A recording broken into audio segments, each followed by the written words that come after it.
আসসালামু আলাইকুম এভরিওয়ান। আজকে নতুন একটা প্রবলেম সলভিং ভিডিও নিয়ে চলে আসলাম। সেটা হচ্ছে ওয়ার্ডপ্রেসে অনেকেরই কি হয়, ড্যাশবোর্ডে ঢোকার পর, ল্যান্ডিং পেজে ঢোকার পর, মানে ওয়েবসাইটটা যখন আমরা ঢুকি তখন কিন্তু নানান রকম অনেক সময় এরর আসে। সো সেই একটা এরর, কীরকম এরর আমি আপনাকে এখন স্ক্রিনে গিয়ে দেখাবো এবং সেটা কীভাবে সলভ করতে হয় সেটাও এখন দেখাবো। সো চলুন আমরা স্ক্রিনে দেখি। সো এটা হচ্ছে আমাদের ওয়ার্ডপ্রেসের একটা ওয়েবসাইট, সেটার ড্যাশবোর্ড, ঠিক আছে। সো এইটা দেখেন একদম ঠিক আছে, বাট আমি যখন নাকি আমার ওয়েবসাইটটা দেখতে চাই, সো এইভাবে আমরা ওপেন করব, সেক্ষেত্রে আমার কি দিচ্ছে, ওয়ার্ডপ্রেসের একটা এরর আসতেছে। আর সেই এররটা কি, there has been a critical error on this website. এই কমন প্রবলেমটা অনেকেই যারা ওয়ার্ডপ্রেস নিয়ে কাজ করেন তাদের অনেকেরই আসবে। আর এই প্রবলেমটা আসলে মানে ভ্যারাইটি টাইপের প্রবলেম হলেও সেম অ্যালার্টটা আসবে। তো এখন আপনি বুঝবেন কিভাবে যে আসলে কোথায় প্রবলেমটা হয়েছে। সো এই জিনিসটা দেখার জন্য আমাদের হালকা একটু ডিবাগ করতে হবে ওয়ার্ডপ্রেসের। আমাদের যেই হোস্টিং সার্ভার থেকে সি প্যানেলটা আছে, সি প্যানেলে গিয়ে আমাদের একটু ফাইল ম্যানেজারে ইরোর লগটা দেখতে হবে আসলে প্রবলেমটা কোথায় হচ্ছে। সো চলুন আমরা গিয়ে দেখি। সো ফার্স্ট অফ অল আমাদের যেই হোস্টিং সার্ভারটা আছে, যারটা কারোটা নেম চিপে, কারোটা ব্লু হোস্ট, যার যেখানেই হোক, গোড্যাডি, সেখানে আপনার চলে যাবেন। তারপরে আপনার কি করবেন, সি প্যানেলে চলে যাবেন। একদম সি প্যানেলটা দেখতে এমন হবে। তারপর সি প্যানেলে ঢুকে আমরা কোথায় যাব, ফাইল ম্যানেজারে যাওয়ার পর ঠিক এমন একটা কি হবে, আমাদের ডিরেক্টরি শো করবে। সেখানে আমরা দেখতে পারবো কি, পাবলিক এইচটিএমএল নামে একটা ফোল্ডার আছে, সেখানে আমরা ক্লিক করব। তারপর সরাসরি একটা ফাইল দেখব যে ইরোর লগ, এটা আমরা একটু ভিউ করে দেখব। মানে এখানে আমরা গেলে দেখতে পারবো কি প্রবলেম আছে, সেই নোটটা আমরা দেখতে পারবো, লগটা দেখতে পারবো। একদম নিচে চলে যাব। সো নিচে যাওয়ার পর আমরা এই যে দেখতেছেন কয় তারিখ, 20 তারিখ, ঠিক আছে।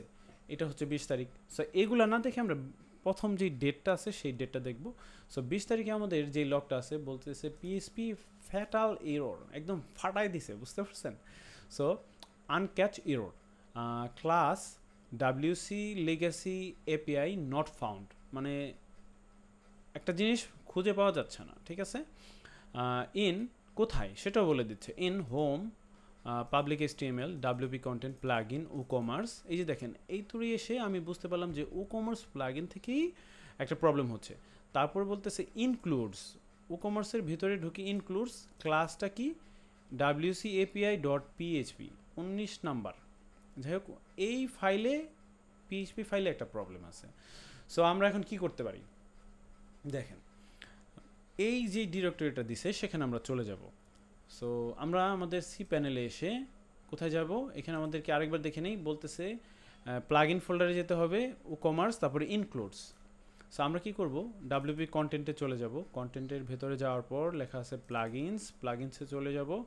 তারপর হচ্ছে আমরা সরাসরি কমার্সে যাব। কমার্সে যাওয়ার পর আমাদের যেতে হবে ইনক্লুডস। এটার মধ্যে আমাদের এখন খুঁজতে হবে এক্স্যাক্টলি এই ফাইলটা। So class WC API. So আমরা যদি এখানে যাই একটু নিচে, ক্লাস ডাব্লিউসি এপিআই, হ্যাঁ আমরা পেয়ে গেছি। সো এটাকে আমাদের কি করতে হবে, এটাকে ফাইলটা জাস্ট আমরা সিম্পলি একটু রিনেম করে দেখব আসলে কোনো চেঞ্জেস আসে কিনা। সো আমরা আরেকবার একটু রিফ্রেশ দিয়ে দেখি যে আমাদের ওয়েবসাইটটা কিন্তু এখনও ডাউনই আছে। হ্যাঁ, রিলোড হয়ে গেছে কমপ্লিটলি, এখনও ডাউন আছে। সো আমরা এই মুহূর্তে ক্লাস ডাব্লিউসি এপিআই ফাইলটাকে একটু রিনেম করে জাস্ট এপিআইয়ের পাশে একটা আন্ডারস্কোর দিয়ে লিখে দিব ওল্ড, মানে দিয়ে দিলাম।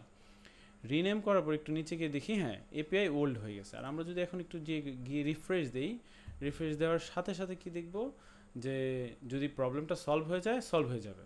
সো সাথে সাথে দেখব যে আমাদের ওয়েবসাইট একদম কি আবার ব্যাক হয়ে গেছে। সো দেখেন, মানে আমরা যদি ওয়েবসাইটে কখনো এরকম ক্রিটিক্যাল এরর আসে, ঠিক এইভাবে আমরা লগগুলা দেখব, লগিং রিপোর্টগুলো দেখে বোঝার চেষ্টা করব কোথায় প্রবলেম হয়েছে। সো এটা যদি আমরা একটু দেখে শুনে বুঝতে পারি, একদম ইজিলি প্রবলেমগুলো সলভ করা যাবে। আশা করি এই ভিডিওটা আপনাদেরকে অনেক উপকার করেছে। থ্যাংক ইউ ভেরি মাচ ভিডিওটি দেখার জন্য। আর সামনে যে কোনো ধরনের প্রবলেম বা কোনো টাইপের ভিডিও যদি আপনাদের রিকোয়েস্ট থাকে, প্লিজ আমাকে জানাবেন, আমি আমার চ্যানেলে আপলোড দেওয়ার চেষ্টা করব। সো সবাইকে অসংখ্য ধন্যবাদ, পাশেই থাকবেন। আসসালামু আলাইকুম, জাযাকাল্লাহ খায়ের।